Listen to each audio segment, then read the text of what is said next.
Frog habitat facts with stunning frogs are amphibians, which means that they typically live on land but breed underwater. So, what is the habitat of a frog? They are generally near a water body.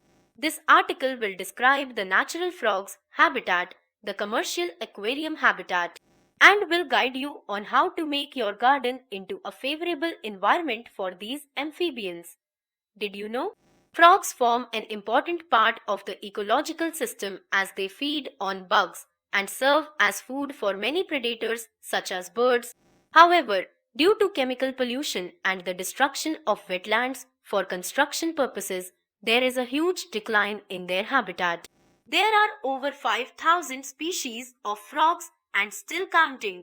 One of the groups include the poison dart frogs that are toxic and have interesting and vibrant color patterns on their bodies.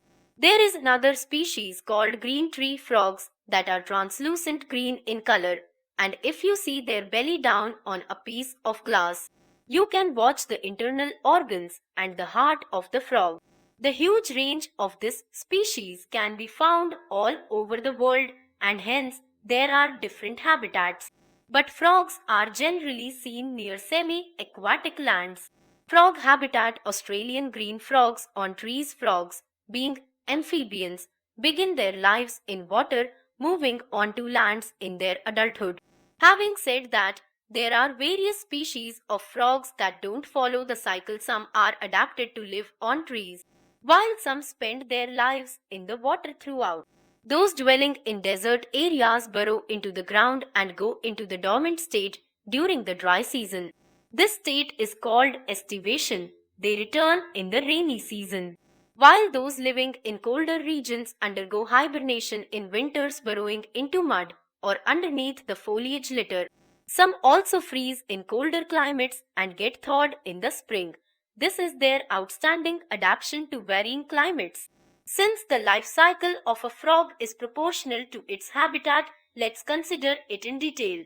Interrelation between the life cycle and habitat. The egg mass is laid in water by frogs. With different species, the eggs can differ in number, size, and shape.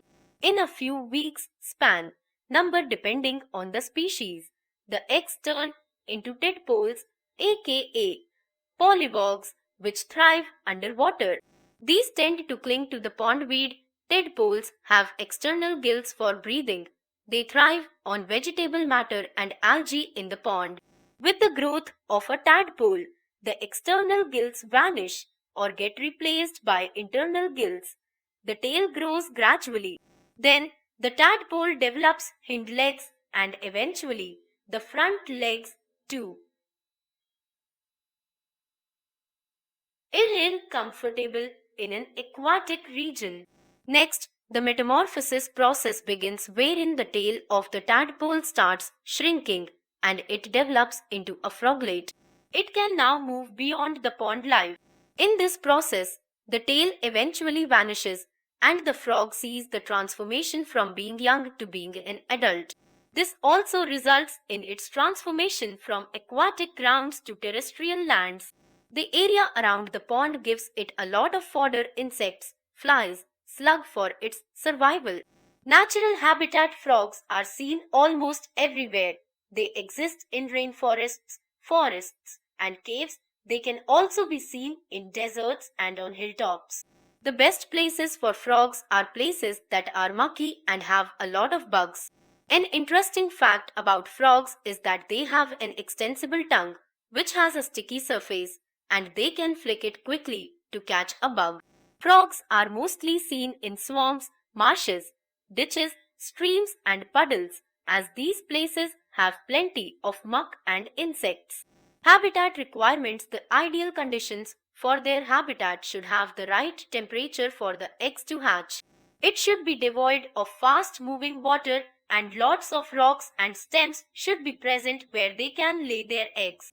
Besides water, frogs require a habitat that provides them with food and shelter. The tadpoles need algae, weed, and small plants to eat, while big plants provide good shelter to hide.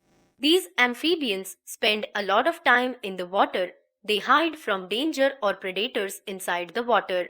Creating a habitat, those very keen on keeping frogs as pets, especially kids, can go in for creating a habitat for them and petting them.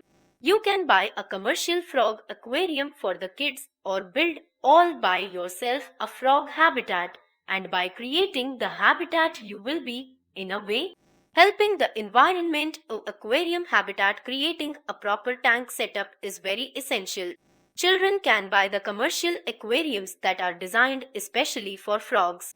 These frog habitats or aquariums have interesting inbuilt materials. A quick gist about the types of tanks available in market so that you can buy the one that is most suited to your frog species and its requirements. Terrestrial tank. Terrestrial aquariums are apt for those that dwell in dry climates. Aquatic tank. This tank is the general fish tank that has water in it. It might get fishy if you clutter up with fish. Half and half tank. As the name goes, this has half water and half landmass setup, which will fit the bill for many species of frog. Arboreal tank. These tanks are designed for tree frogs, which dwell on branches of trees.